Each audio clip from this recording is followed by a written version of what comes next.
un des plus vieux métiers du monde, si j'ose m'exprimer ainsi, mais en ce qui concerne les Juifs, c'est la médecine. Je suis content de recevoir le docteur Ariel Toledano qui a publié 2 livres, consacreront donc 2 émissions à ce thème, la médecine du Talmud et médecine et Kabbale, le pouvoir des lettres.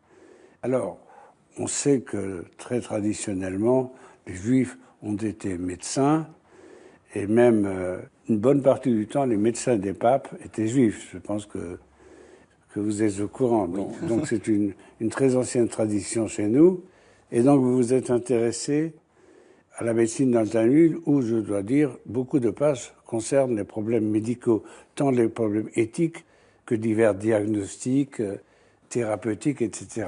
Depuis toujours, d'ailleurs, les Juifs s'étaient intéressés à la médecine, à tel point d'ailleurs que la secte des thérapeutes était une secte d'inspiration juive. Vous avez raison de parler de la secte des thérapeutes qui m'a beaucoup interpellé, puisque le mot thérapeute vient d'origine de cette secte. Il vivait a priori à Alexandrie, et c'est raconté par Philon, le célèbre Philon, dans un très beau traité qui est le traité de la vie contemplative.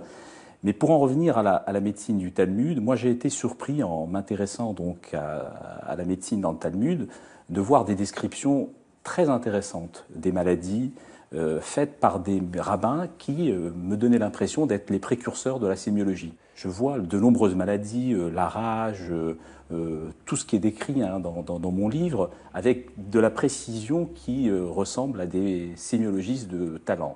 Et les maladies mentales également. Exactement. Alors sur les maladies mentales, les descriptions sont saisissantes, mais il n'y a pas de proposition de traitement. Oui. Et je me suis posé la question pour savoir comment se fait-il que ces rabbins, qui avant tout sont des exégètes du Talmud, de la Bible, de la Torah, comment se fait-il qu'ils avaient autant de talent pour décrire les maladies?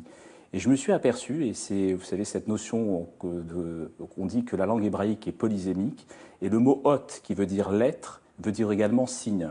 Et je me suis dit, donc en fait, ils décrivent les maladies, les signes des maladies, comme ils feraient une description d'un texte de la Torah. Alors, quelles sont les maladies qui sont le plus souvent citées dans le Talmud? Je dirais que toutes les maladies sont évoquées. Alors, pas de la même manière qu'aujourd'hui, mais vous avez beaucoup de cardiologie, une cardiologie peut-être que je dirais rudimentaire. Vous avez la gynécologie à travers un traité complet. Alors là, il y en a beaucoup. Là, il y a beaucoup. Vous avez bien évidemment de la gastro-entérologie, vous avez de la dermatologie. Vraiment, toutes les disciplines médicales sont abordées avec une vision qui est souvent assez différente de celle de la médecine gréco-romaine ou des médecines des peuples environnants. Vous savez pourquoi je me suis intéressé à cela ? C'est parce qu'on m'a demandé il y a quelques années d'écrire un livre qui s'appelle l'histoire de la circulation sanguine, qui s'appelait en fait l'histoire de la phlébologie. Et je me suis dit, il faudrait savoir si on en parle dans le Talmud. Je suis tombé sur un traité du Talmud qui évoquait une controverse entre Rav et Shmuel, qui parlait en fait de la définition d'un vaisseau qui sort du cœur, sous l'appellation Kana à lèvres. Et il y avait une polémique qu'on avait du mal à comprendre dans un premier sens. Et Isidore Simon, qui est un historien de la médecine, a dit que, à travers cette polémique sur la définition d'un vaisseau qui sort du cœur, on avait une information intéressante sur leur vision de la circulation. Shmuel considérait que dans les artères, il y avait de l'air, et Rav, lui, considérait qu'il y avait réellement du sang. L'époque du Talmud, c'est l'époque de Galien, du grand médecin Galien, et Galien lui avait adopté les théories du célèbre Hippocrate, qui lui considérait que dans les artères, il n'y avait que de l'air. Et avoir une polémique de ce genre entre deux grands maîtres du Talmud, on a l'impression d'assister à deux grands anatomistes, à deux grands spécialistes de la médecine, et on voit bien qu'à travers leurs échanges, que l'un est plutôt proche, Shmuel, des conceptions gréco-romaines, et de l'autre côté, Rav, qui lui est plutôt du côté d'une médecine un petit peu plus avant-gardiste.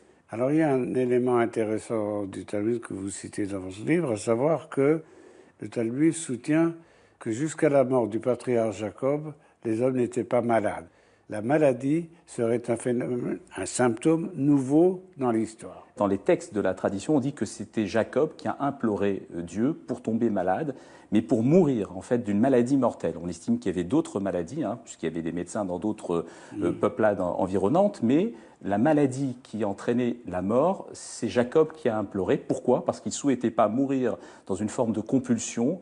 par un éternuement, on mourait par éternuement, d'où le vestige de se souhaiter une bonne santé quand on éternue. Et il a préféré donc mourir à l'issue d'une maladie, ce qui lui a permis d'ailleurs de pouvoir assurer sa succession, de laisser son fils Joseph venir, de bénir l'ensemble de ses enfants. Et c'est en ça que cette maladie lui a permis de s'organiser avant de mourir. Donc on nous apprend déjà que mourir brusquement, ce n'est pas toujours agréable ni positif. J'ai remarqué en tout cas, j'aime bien cette notion qu'on appelle la théorie de la première occurrence. La première fois que le mot maladie apparaît dans la Bible, il apparaît à propos de Jacob.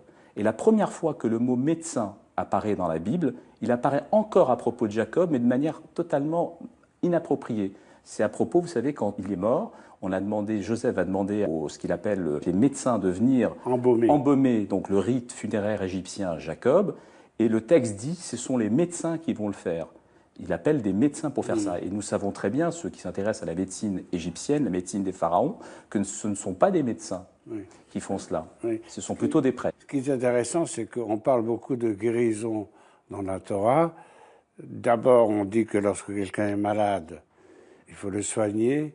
Le médecin, soigner, il le soignera. Le verbe soigner est doublé dans ces textes de la Torah. Il suffisait de dire, si quelqu'un tombe malade, il faudra que le médecin vienne, il faudra le payer, etc.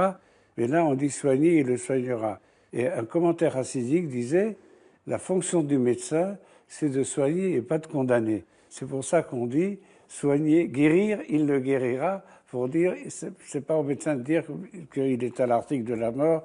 Sa fonction, c'est de guérir et pas de condamner. C'est très joli. C'est vrai que c'est de là que vient l'autorisation faite aux médecins de devoir soigner. C'est en tout cas Rabbi Ishmael qui considère qu'à partir de ce verapo, hierape, soigner, il soignera. L'autorisation est donnée aux médecins de pouvoir soigner. Et c'est important de le dire parce que moi, je lis dans beaucoup de livres d'histoire de la médecine où on dit que la médecine biblique, la médecine talmudique est une médecine théurgique, qui attend la guérison de Dieu. D'un miracle. D'un miracle, ce qui est totalement, absolument faux. Dans la tradition juive, on doit faire appel à un médecin et les médecins sont là pour apporter, aider à la guérison. On dit d'ailleurs dans le Talmud qu'on ne doit pas habiter une ville où il n'y a pas de médecin. Il y a un texte qui dit on ne doit absolument pas habiter une ville où il n'y a pas de médecin. Et ce qui prouve bien que le rôle central du médecin dans la tradition juive, qu'on retrouve d'ailleurs dans un texte magnifique d'un auteur qui s'appelait Ben Sira, vous savez, dans le livre qui est appelé le Siracide, qui n'a pas été inclus dans le canon biblique juif, où il y a tout un chapitre, le chapitre 38, qui évoque la fonction du médecin et la centralité du médecin dans la tradition juive. Parmi les règles de la médecine juive, il y a un commandement très important, c'est celui de rendre visite aux malades. Ce commandement est très important et on le voit à plusieurs reprises, des rabbins entre eux vont se rendre visite de manière fréquente. C'est quelque chose que l'on retrouve. On dit même qu'aller rendre visite à un malade vous enlève 1/60 de la maladie au malade, mais pas plus, hein, vous savez. Ça, c'est très joli ce que vous dites, c'est un célèbre texte du Talmud. Le rabbin du Talmud dit, ah ben si on enlève 1/60 de sa maladie, il n'y a qu'à envoyer 60 personnes et les médecins seront tous au chômage.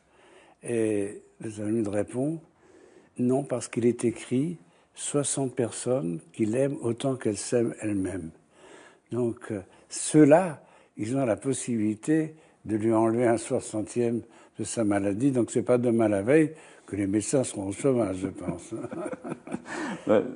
On reconnaît l'humour que j'ai vu d'ailleurs dans plusieurs textes du Talmud. Et si j'ai encore une minute, je raconterai l'histoire de l'anatomie dans le Talmud parce que c'est pas très courant, on ne le sait pas, mais les rabbins ont fait des dissections dans le Talmud. Alors que ce n'était théoriquement pas autorisé, puisque c'est la profanation d'un cadavre. Voilà, parce que justement, tout est parti en fait de savoir, vous savez qu'un cadavre, on ne doit pas être en présence d'un cadavre, et dans le Talmud, on pose la question de savoir est-ce qu'on peut être en présence d'un demi-cadavre.